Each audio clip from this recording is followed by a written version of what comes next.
За онцлог хууль тогтоомжос хэлэх юм бол одоо эдийн засгийн хэрэгжлийн тухай хуулийг бид баталсан байгаа.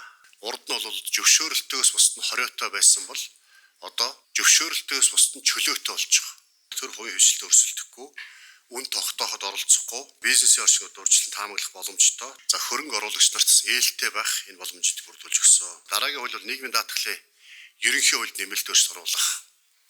Олон жил ажилласан, илүү тэтгэвэр төлсөн, илүү тэтгэвэр авдаг байх боломжийг бүрдүүлж өглөө. За хувь хүний орлогын албан татврын хууль, аж ахуйн нэгжийн орлогын албан татврын тухай хуулиудаар бол та бүхэн мэдж байгаа. Бага дунд орлоготой иргэдэд эмчсэн үндсэндээ жилдээ 1.3 сая иргэнд 2 сая төгрөгийг одоо татвар төлөхгүй өөртөө үлдээж хэрэглэн зарцуулах ийм боломжийг бий болгож өгсөн.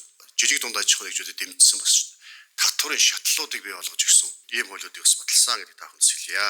Эрэгтэн эд ис шилжүүлэн суулгах тухай, цусны донорын тухай дангагдах хуулиудыг баталсан. За амь аварч одоо амьдрал бэлэглэх одоо эдгээр хуулиуд нь иргэдийг одоо эрүүл мэндийн амь насыг хамгаалах тогтолцоог шин шатанд гарах хэрэгцээ орчныг бүрдүүлсэн гэдгээс онцолж хэлье. 27 жилийн дараа гэр бүлийн тухай хууль баталснараа хамгийн их одоо зөрчигддөг эмэгтэйчүүд хүүхдүүдийн ашиг хамгаалах, гэр бүлийн одоо дагнсан шүүх байгуулах ийм хуулиудыг бид хүмүүс баталсан байгаа. За уур амьсгалын өөрчлөлтийн тухай хуулийг бас хангалттай хуулийг баталсан. Хөдөө аж ахуйн тухай, хүнсний бүтээгдэхүүн, аюулгүй байдлыг тухай хангах тухай гэдэг бас олон чухал хуулиудыг баталсан. За мэдээж улсын их хурл бол хууль тогтоохоос гадна хуулийн хэрэгжилтэнд хяналт тавьдаг. Алчны тухай хуулийн хэрэгжилтээр за мөн нийслэлийн одоо хөрөнгө оруулалт бүтээн байгуулалтын асуудлуудаас хяналтын сонсгол хийсэн.